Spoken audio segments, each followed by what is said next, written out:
Fala minha gente, tudo certo? Vamos nessa então falar sobre Grêmio e nesse vídeo aqui esclarecer algumas informações que nas últimas horas o torcedor gremista ficou se fazendo depois da queda na Copa do Brasil. A gente já falou aqui, já fiz a minha análise da partida, já trouxe o que o Renato falou no vídeo anterior e até o que os jogadores repercutiram. Mas é fato, o Grêmio caiu, tá? Só por passar, o Grêmio perdeu 4,5 milhões de reais de premiação que a CBF pagaria para o Tricolor. Acabou pagando para a equipe do Corinthians. E, aliás, os jogadores do Grêmio também perdem grana nessa. Sempre quando tu passa, quando tu avança uma fase que dá tanta grana assim, os caras recebem dinheiro. Há pouco eu tava falando com o Jorge Nicola, repórter lá de São Paulo. O Nicola tem a informação de que o Corinthians está pagando para o grupo de jogadores apenas pela classificação contra o Grêmio 1,5 milhão de reais para eles dividirem. Imagina, 1,5 milhão de reais apenas por passar uma fase da Copa do Brasil, os jogadores do Corinthians vão dividir. Isso dá para os titulares aí coisa de 100 pila, 100 mil reais num joguinho.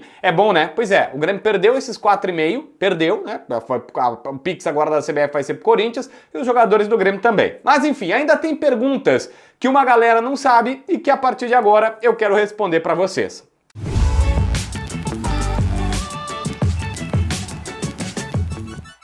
Bom, a pergunta de $1 milhão era o porquê que o Renato não colocou o Monsalve na partida. Qual é a explicação do treinador? E ele já deu no vídeo passado, dizendo, entre outras coisas, que o Monsalve jogava na do Cristaldo e ele tinha que manter o Cristaldo em campo para bater pênalti. Sim, o Renato ficou pensando e a partida eu vou levar lá para os pênaltis. Se fosse o treinador daria maior problema, mas é o Renato e tal, tem crédito, embora vários torcedores já estão contestando isso.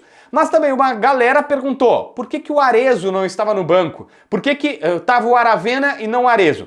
Na verdade, isso tem a ver e começa com a expulsão do Gustavinho. O Gustavinho foi expulso no jogo de ida contra o Corinthians, não podia jogar esta segunda partida. O Renato então pensou, eu tenho um centroavante, que é o Diego Costa, que fatalmente iria entrar. Ele começa sem centroavante e era escrito nas estrelas que o Diego Costa no segundo tempo, ganhando ou perdendo, ele entraria na partida. Então o Renato pensou, se eu precisar de um centroavante, eu vou botar o Diego Costa e não o Arezzo.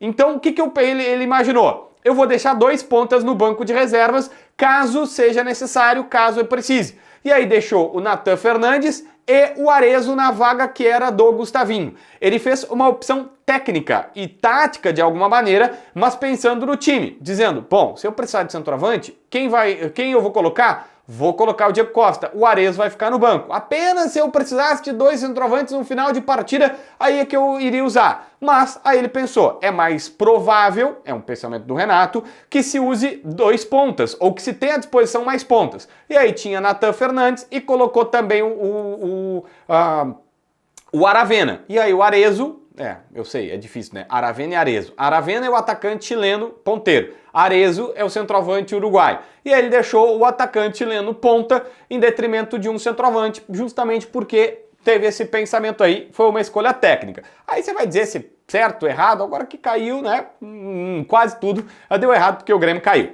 Ontem, um repórter até perguntou para o Renato na entrevista coletiva sobre o porquê que o Alexandre Mendes, que sempre foi seu braço direito, não ficou no banco de reservas e sim o James Freitas. Tem um torcedor até que perguntou, olha, tinha um senhorzinho diferente lá e tal. Esse é o James Freitas, muitíssimo bom profissional, já passou pelo Grêmio. O James tem na história dele, por exemplo, quando treinava o Sub-19 do Grêmio, ainda lá no pátio do Olímpico, ele treinava e o Wallace, eu descobri essa história na verdade no pátio do Olímpico, o Wallace, que tinha vindo do Avaí, era mais meia, e ele puxa para primeiro volante e diz assim, ó, tu é muito bom, tu tem corpo e tal, tu tem passada larga, mas não é veloz, vem para trás que tu vai explodir, ele explode. Então ele passou pela base do Grêmio, passou como auxiliar técnico do Grêmio várias vezes, e o James Freitas estava hoje na Casa Mata. O Renato se limitou a dizer que são algumas mudanças que estão sendo preparadas e mais mudanças deverão acontecer. Interessante que o James Freitas é uma contratação da direção. O Renato tem na sua comissão técnica o Alexandre Mendes, mas ele trouxe também o Marcelo Salles, o fera, que ele traz do Flamengo, o cara sai lá do Flamengo e o Renato abraça ele.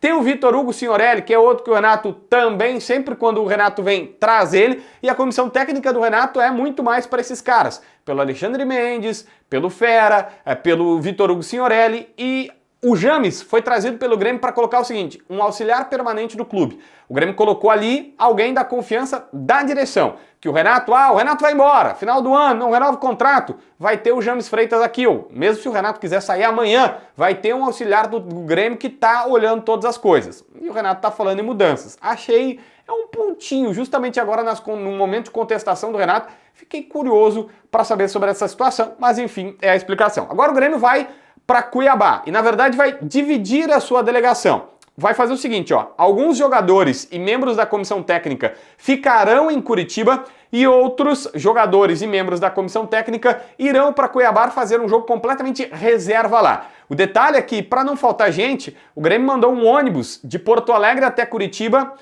nas últimas horas para que não falte nenhum fisioterapeuta, nenhum preparador físico e todo mundo esteja assistido. Por quê?